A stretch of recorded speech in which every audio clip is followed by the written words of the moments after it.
صدائے حق نیوز، حق و صداقت کی بے باک آواز۔ بسم اللہ الرحمن الرحیم وبہ نستعین وصلی اللہ علی نبیہ الکریم اما بعد یسألونک عن الروح قل الروح من امر ربی وقال اللہ تعالی فی موضع آخر وما نفخت فیہ من روحی۔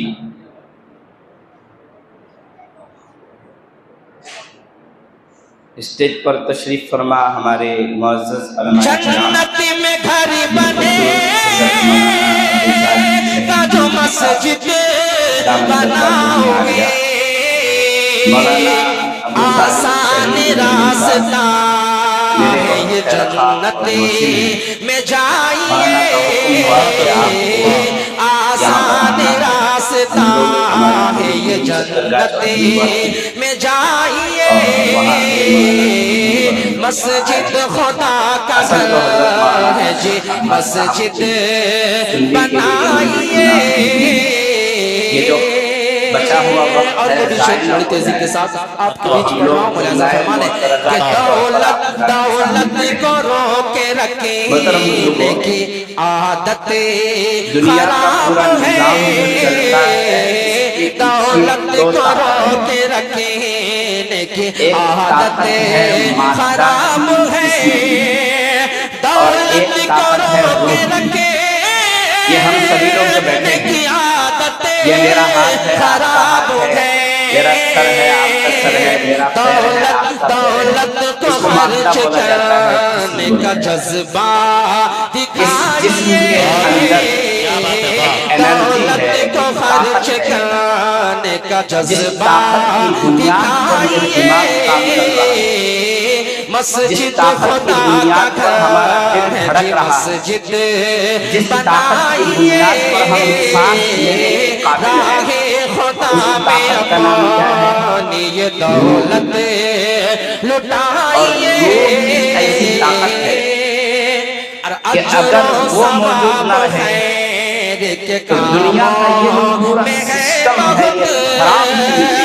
اجر و ثواب خیر اگر آپ غور کریں تو یہ روح آپ میں نہیں، بہت یہ روح پتھروں میں مسجد نہیں، بنانا خیر، یہ روح درختوں میں نہیں، یہ روح سورج چاند ستاروں میں نہیں، یہ روح زمین میں نہیں ہے، یہ روح پانی میں بھی ہے، یہ روح پیٹرول میں بھی ہے۔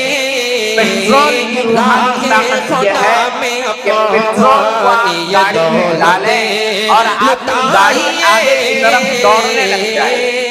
پانی کی روحانی طاقت یہ ہے کہ پانی کو آپ پئیں اور آپ کی پیاس کو بجھا سکیں۔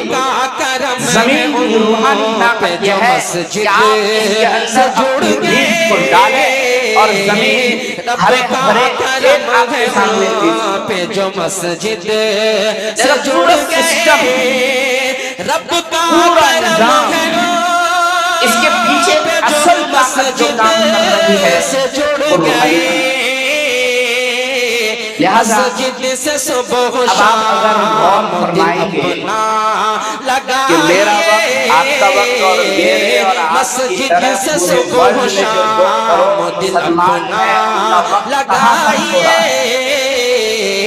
کیا جس روحانی طاقت کے حضور کے سلسلے میں ان کو پانے کے لیے تدبر اور تفکر کرنے میں، اس روحانی طاقت کے سلسلے میں کچھ غور فکر کرنے میں، یا پھر عالیشان گھر بنانے میں، بہترین تجارت کھڑی کرنے میں، دوسروں کی چغلی میں، آپس کے جھگڑوں میں، دیگر کاموں میں خرچ ہو رہے ہیں۔ ہم سب کا جواب ایک ہوگا کہ ادھر ہمارا ٹائم 1% بھی وقت نہیں لگ رہا ہے اور ادھر تو 99% سے خود کو بچائیے، قرآن کریم نے فرمایا دیکھیں اللہ ہمیشہ سے ہے، ہمیشہ لٹائیے۔ اسی طرح روح کی صفت ہے، مسجد خدا روح عالم ارواح سے نکل کر عالم بدن یعنی میرے اور آپ کی ماں کے پیٹ میں آئی، وہاں سے نکل کر میرے اور آپ کے جسم میں آئی، اور یہاں سے نکل کر عالم برزخ میں جائے گی اور وہاں سے نکل کر عالم آخرت میں جائے گی۔ پھر اس روح نے اس دنیا میں رہتے ہوئے روحانی، ایمانی اور الہامی کام کیے۔ وہ روح جہاں سے آئی ہے اللہ کی ذات سے، اس اللہ کو راضی کرنے والے کام اس روح نے اس دنیا میں رہتے ہوئے اگر کیا ہے تو پھر اس روح کو اللہ جنت کی طرف روانہ فرمائیں گے اور وہ جنت میں جا کر مزہ کرے گی۔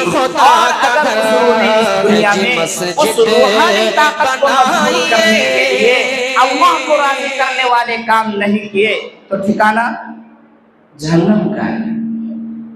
دیکھیں دو باتیں اس گفتگو سے واضح ہو گئی۔ نمبر ایک یہ کہ دنیا کا پورا سسٹم روحانی نظام کے ماتحت ہے اور دنیا کے پورے سسٹم کو چلانے کے پیچھے جو طاقت کام کر رہی ہے وہ روحانی ہے، اور آخرت میں بھی جنت کے اندر داخلے کا سبب کوئی طاقت اگر بن سکتی ہے تو وہی روحانی طاقت پر عمل کرنے والے جو جذبات ہیں ان جذبات کو نیکیوں میں لکھا جاتا ہے اور وہ نیکیاں ان کو جنت میں داخل کروا سکتی ہیں۔ لہذا محترم بزرگوں اور دوستو، یہ مسجد، یہ مجلس، یہ مدرسے، یہ خانقاہیں، یہ علماء، یہ جماعت کا کام، یہ دین کے جتنے بھی کام ہیں یہ سب کے سب صرف اس روح کو بیدار کرنے کے لیے ہے اور اس جسمانی اور مادی طاقت کو پیچھے چھوڑنے کے لیے ہے۔ اور بالخصوص موجودہ زمانے میں اگر ہم عزت پانا چاہتے ہیں، قُوا أَنفُسَكُمْ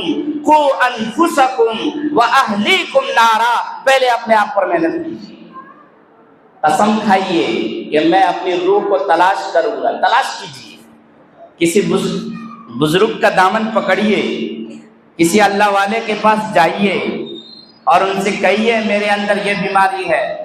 اچھا میں آپ کو پیارے نبی صلی اللہ علیہ وسلم کا وقت ختم ہو گیا، پیارے نبی صلی اللہ علیہ وسلم کی ایک صفت، پیارے نبی صلی اللہ علیہ وسلم جس علاقے میں بھیجے گئے اور جس مشن پر بھیجے گئے وہ مشن ایسا تھا کہ نبی پاک صلی اللہ علیہ وسلم کے علاوہ کوئی نہیں جانتا تھا۔ اور جب آپ صلی اللہ علیہ وسلم نے اپنے معاشرے کے لوگوں کو یہ کہا کہ اللہ ایک ہے، لا الہ الا اللہ محمد رسول اللہ، اور میں اللہ کی طرف سے بھیجا گیا رسول ہوں، تو ان کے خاندان کے لوگوں نے ان کا انکار کیا، لیکن حضور ڈٹے رہے۔ اور حضور کے ساتھ دو صفات تھیں، الصادق الامین، حضور سچے تھے۔ لوگوں کو بلایا، پہاڑ کے اوپر کھڑے ہوئے، کہا کبھی آپ لوگوں نے میری زبان سے جھوٹ سنا تھا کیا؟ لوگوں نے کہا نہیں سنا تھا۔ کہا میں اگر یہ کہوں کہ پیچھے سے ایک لشکر ہے حملہ آور ہونے والا ہے، آپ سچ مانیں گے؟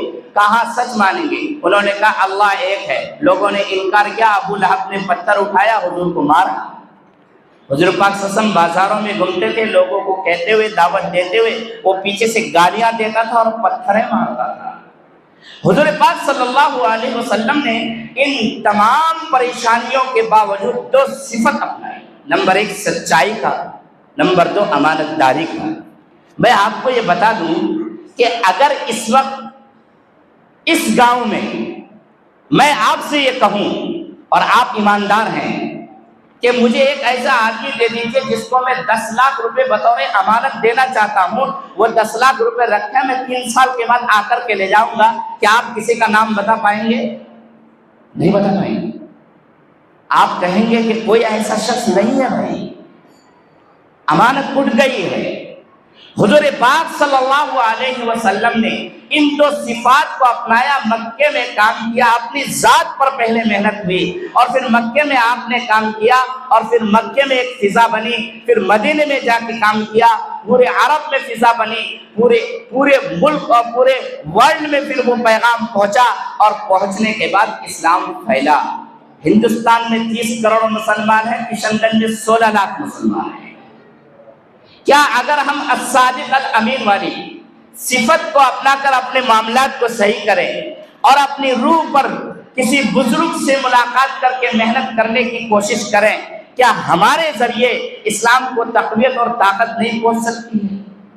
یقیناً پہنچے گی۔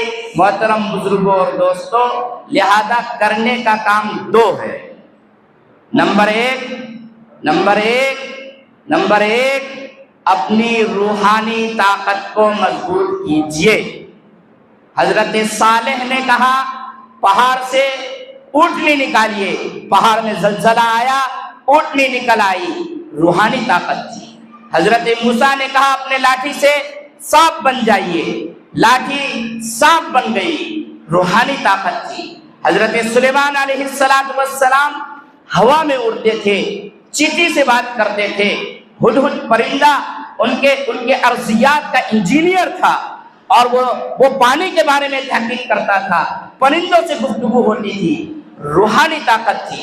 حضرت ابراہیم علیہ السلام آگ میں گئے، آگ گلے گلزار بن گئی، روحانی طاقت تھی۔ یہ ایک طاقت ہے جو پوری دنیا کے نظام کو کنٹرول کر سکتی ہے، اس کو حاصل کرنے کی کوشش کیجئے۔ نمبر 1 کر سکتے ہیں، ہم میں سے ہر ایک کے اندر روح ہے اور یہ طاقت حاصل ہو سکتی ہے۔ اس کے لیے بزرگوں کا دامن پکڑنا ہو، پکڑیں گے انشاءاللہ۔ اللہ والوں کے پاس جائیں گے، حضرت ہی آئیں گے تو حضرت ہی سے مربوط ہو جائیے، اپنی روحانی طاقت کو سمجھنے کی کوشش کیجیے، آج سے ایک مشن بنائیے۔ دوسرا کام، سچ بولیں گے اور امانت دار بن کر رہیں گے۔ معاشرے اور سماج میں آپ جیسی عزت کسی کو حاصل نہیں ہوگی اگر آپ نے اس پر عمل کرنا شروع کر دیا کہ میں ایک سچا انسان ہوں، میں ایک امانت دار انسان ہوں۔ اللہ رب العزت مجھے اور آپ کو کہنے سننے سے زیادہ عمل کی توفیق نصیب فرمائے۔ اللہم آمین، وآخر دعوانا ان الحمدللہ رب العالمین۔ صدائے حق نیوز، حق و صداقت کی یہ بے مسجد باک آج کل آواز۔ بوسیدگی اگر کا آپ نے شکار اب ہو تک ہمارا چکی ہے، چینل سبسکرائب وقت نہیں گزرنے کیا کے ہے ساتھ تو ساتھ سبسکرائب اس کرنے کی کے چھت ساتھ ناقابل گھنٹی کا برداشت نشان ہو چکی ہے، فعال جس نے دیواروں میں مسجدیں بنائی ہیں، اللہ تعالیٰ انجینئرز کے مطابق مسجد بنائے گا۔